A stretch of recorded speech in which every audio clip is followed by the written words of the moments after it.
All right, buckle up, everybody, Oh, because today we are diving deep into something pretty wild.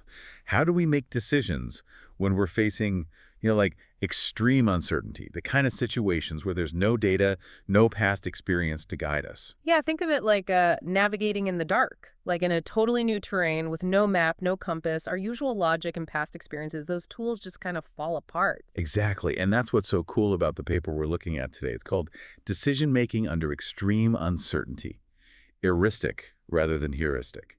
It Yeah. really throws a curveball at traditional decision making. Right. It suggests that sometimes we need to tap into something different, something a little less rational to make a choice. They call it heuristics. Heuristics. Okay, so I gotta admit, that word sounds a little like science fiction to me. What exactly are we talking about? Okay, so imagine like a jazz musician.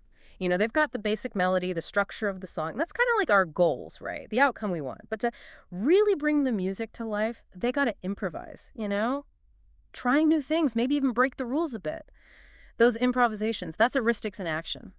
So instead of meticulously planning every note, every step, you're kind of letting your gut feeling take the lead, like trusting your intuition to find those unexpected melodies. Exactly. It's about trusting those urges, those feelings that push us to act, even when logic says, whoa, hold on. Think about those times you felt like compelled to learn a new skill, even if it made no sense on paper. Oh, yeah. Like that time I decided to switch careers completely. It felt so irrational at the time, like, why am I doing this? But looking back, wow, best decision ever. There you go. That's a perfect example of heuristics maybe leading to those breakthroughs you wouldn't have predicted. It's not that logic's useless, but there are times when it's just not enough. So how do we figure out when to trust our gut and when to stick to, a more calculated approach? Is there like a secret formula or something? Well, the paper argues it comes down to how much uncertainty we're dealing with. Think of it like a spectrum. On one end, lots of data, past experiences, you know the drill. That's where heuristics, those mental shortcuts, are super useful. Right, like picking your route for your morning commute. You've done it a million times. You kind of know what to expect. Exactly. But then as we move along that spectrum, things get murky. We're talking situations where the future is completely unknown, like launching a new product in a totally unpredictable market. Oh, yeah, those heuristics totally break down then. Right. Like trying to predict the future using data from the past when the rules of the game have completely changed. And that's where those heuristics come in. They're like the secret weapon for navigating the unknown. Instead of trying to predict the unpredictable, you kind of embrace the not knowing. So less about analyzing data and more about trusting that feeling you get that says, this feels right, even if you can't explain it. It's tapping into that inner compass. Now, I know what you might be thinking. Isn't this just like reckless abandon? Yeah, I was going to say, sounds kind of risky, just throwing caution to the wind. That's where things get really interesting. It's not about being reckless, it's about being adaptable. It's about having the courage to try things, to experiment, and to adjust as you go. And the paper, it makes this really important distinction between risk and uncertainty. Oh, okay. Break that down for me. So risk is when you have at least some data.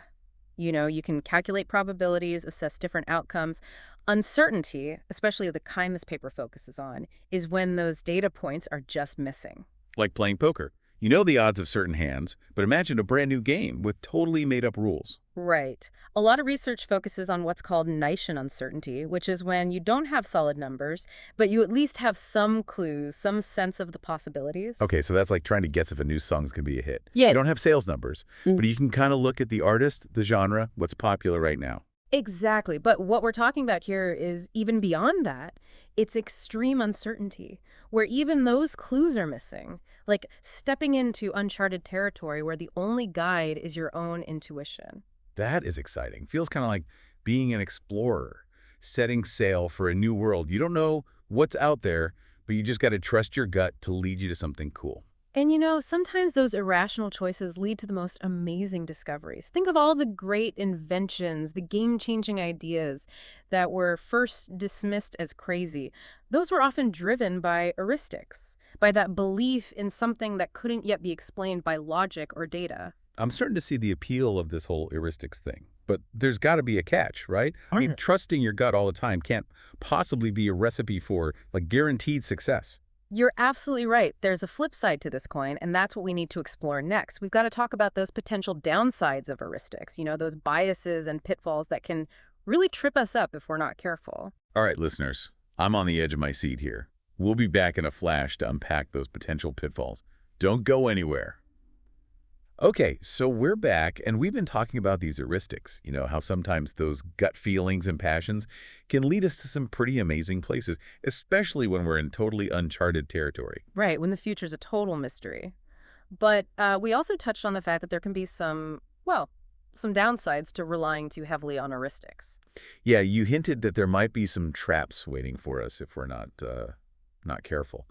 What exactly did you mean by that? Oh, it's like any powerful tool, right? Heuristics can be misused. The paper Mm. we're looking at points out a few potential traps we can stumble into if we're not mindful. It's kind of like you wouldn't use a hammer to screw in a light bulb. Oh, yeah, definitely not the best tool for the job in that case. But I get your point. We need to use the right tool for the right situation. Exactly. And one of the biggest dangers with heuristics is overconfidence. When we have this really strong gut feeling about something, it's easy to just, get carried away and not see those potential warning signs. Yeah, I can see that happening. You get so excited about a new idea, you're so passionate about it that you don't, stop to think about the risks. And that's where those heuristic tools we talked about earlier can come in handy. Even when we're in totally new territory, it's still smart to pause, try to gather as much info as we can, and be as objective as possible about the whole situation. So it's not about like ditching logic altogether, but finding a good balance between our passion and reason. Right. It's kind of like a dance, Yeah, this back and forth between our intuition and our rational mind. Sometimes one takes the lead, sometimes the other, but ideally they work together. that makes a lot of sense. But what about other potential pitfalls? You mentioned something about biases, right? Oh, yeah. Biases are a big one. When we're really driven by strong emotions, it's easy to fall into things like wishful thinking or that confirmation bias where we only see what we want to see. Picking and choosing information that supports our gut feeling and just ignoring the stuff that contradicts it. Oh, I've definitely been there.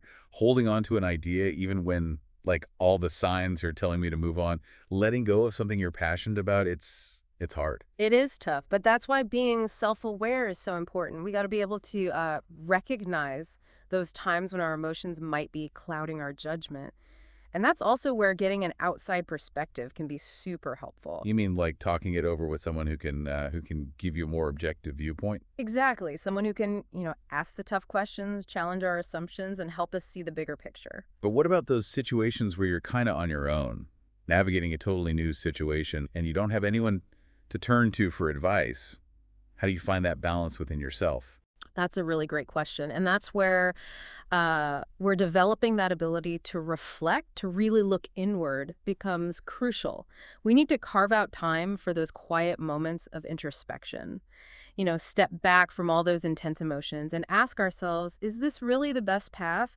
Am I letting my excitement get in the way of making a good decision? So it's like taking your own like mental temperature check, pausing to assess how you're feeling before you jump into a big decision. That's a perfect way to put it. And I know it's not always easy, especially when those heuristic urges are pulling you in a certain direction. But the more we practice this self-reflection thing, the better we become at recognizing our own biases and making more balanced choices. Okay, so we've talked about overconfidence and biases. Are there any other red flags to watch out for when it comes to this whole heuristic decision making? Well, the paper brings up another really fascinating point. It talks about the difference between eristic emotions and heuristic Okay, emotions. well, hold on. Now we're getting into the weeds. Can you explain that a bit more? Sure, think about it this way. Some emotions are mostly about reacting to the environment around us, like fear. It tells us there's danger, gotta stay safe. Or surprise, it tells us something unexpected just happened, pay attention. So those are like instinctive responses, helping us make sense of the world around us. Exactly. Those are what we could call heuristic emotions. They're super useful for assessing risk and making those calculated decisions, especially in familiar situations. Like when you're driving and you see a car suddenly swerving into your lane, that jolt of fear helps you react quickly and avoid an accident. Exactly. But heuristic emotions, they're a whole different ballgame. These are the passions, the desires, the loves and hates that push us towards something bigger, something beyond ourselves. I'm starting to see the distinction here. So those heuristic emotions are about reacting to what's happening right now, and eristic emotions are more about like propelling us toward a future goal.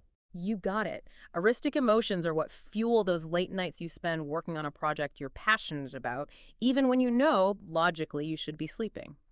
They're the driving force behind those big leaps of faith that go against conventional wisdom. So it sounds like both types of emotions are important, but they serve different purposes. Heuristic emotions help us navigate the known, while those eristic emotions, they kind of launch us into the unknown. That's a fantastic way to put it. And I think the big takeaway here is that understanding the difference between these two types of emotions, it can help us make better decisions. When we know what's driving our choices, we're less likely to make those impulsive moves that we end up regretting. Okay, I think I'm finally starting to wrap my head around this whole heuristic decision-making thing. But I am curious, the paper focused a lot on passion as an example of an heuristic emotion. Are there other examples? Definitely. Passion is a big one, but there are others for sure. Like think about curiosity, that deep desire to explore, to learn new things, to uncover those unknowns. That's a huge driver of innovation and discovery. That's so true. I hadn't thought of it that way. But a lot of my most creative ideas have come from just, following my curiosity, going down a rabbit hole, even if it seemed completely random at the time. And that's the beauty of those heuristics. They often take us to these unexpected places, opening doors we didn't even know existed. It's like exploring a jungle with no map. You might not know exactly where you're going, but the thrill of discovery keeps you moving forward. And sometimes those unexpected detours lead to the most incredible views. Hmm. But I'm guessing there's also a danger in, getting too lost in that jungle, right? For sure. There's definitely a balance to be found, and that's what we'll dive into next. How do we harness the power of those heuristic urges without letting them completely take over? Okay, now we're getting to the heart of it. I can't wait to hear more about that. We'll be back in a moment to explore that delicate dance between passion and reason. Stick with us. All right, so we're back, and wow, we have really gone deep into this whole idea of heuristics and how they impact decision-making. Yeah, we've talked about how these gut feelings, these passions can be like incredibly powerful, especially when we're facing those situations with tons of uncertainty. Right, but as we saw, there's also that potential for things to go, a little sideways if we're not super careful. Exactly. So the big question is, how do we strike that balance? How do we harness that power of heuristics, but not let it, uh, not let it run wild? I think that's what everybody wants to know. Is there like a secret formula for that? If only. There's no one-size-fits-all answer, unfortunately. But the paper does give us some really good insights that can help us find that sweet spot between being bold and being a little bit prudent too. Okay, I'm all ears. What's the magic formula? Well, one of the big takeaways is that heuristics, they work best when we really understand our own strengths and weaknesses. Oh, you mean knowing our tendencies, like our biases, the things that can kind of trip us up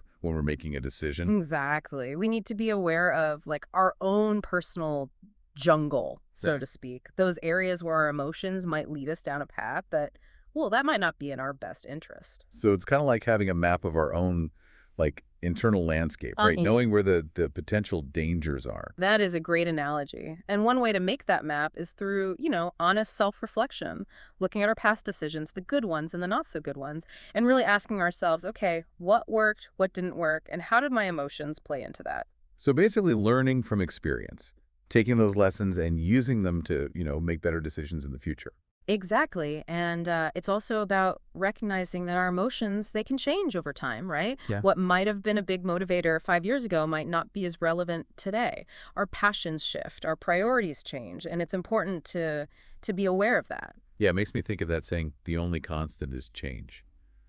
If that applies to our emotions too. It really does. And it brings up another key part of using heuristics effectively, flexibility, being willing to adjust course, to change direction if we need to, even letting go of ideas that aren't really serving us anymore. That's easier said than done, though, especially Yeah. when you're really passionate about something. It's tough to say, okay, time to move on. Oh, it is. But it can also be really, really freeing, too. It's like pruning a tree. Yeah. Sometimes you got to cut away some branches to let the tree grow stronger, taller. So by letting go of those ideas that are holding us back, we're actually creating space for new things, new Mhm. possibilities. You got it. And that's where the real magic of heuristics comes in. When we're open to change, when we're not afraid of uncertainty and we trust our intuition, well, that's when those amazing, unexpected things happen, those breakthroughs that can totally change our lives. It's almost like we're inviting the universe to surprise us, Yeah. to show us paths we never would have even considered on our own. And that's what makes decision-making so exciting. It's not about finding the one right answer. It's about knowing there are many paths, many different ways to create a life that feels meaningful. So as we wrap up this deep dive, what's the one big thing you want our listeners to take away from all this? I'd say the most important message is this. Listen to your intuition. Trust those gut feelings. But, don't let them totally take over either. Build that self-awareness, get different perspectives, and always be ready to learn and adapt. And remember, everyone, the journey is just as important as the destination. So enjoy the ride, embrace the uncertainty, and never stop exploring. Well, that brings us to the end of our deep dive into the world of heuristic decision-making. We hope this has given you some food for thought, and maybe even inspired you to tap into the power of your own intuition. Absolutely. Until next time, happy exploring, everyone.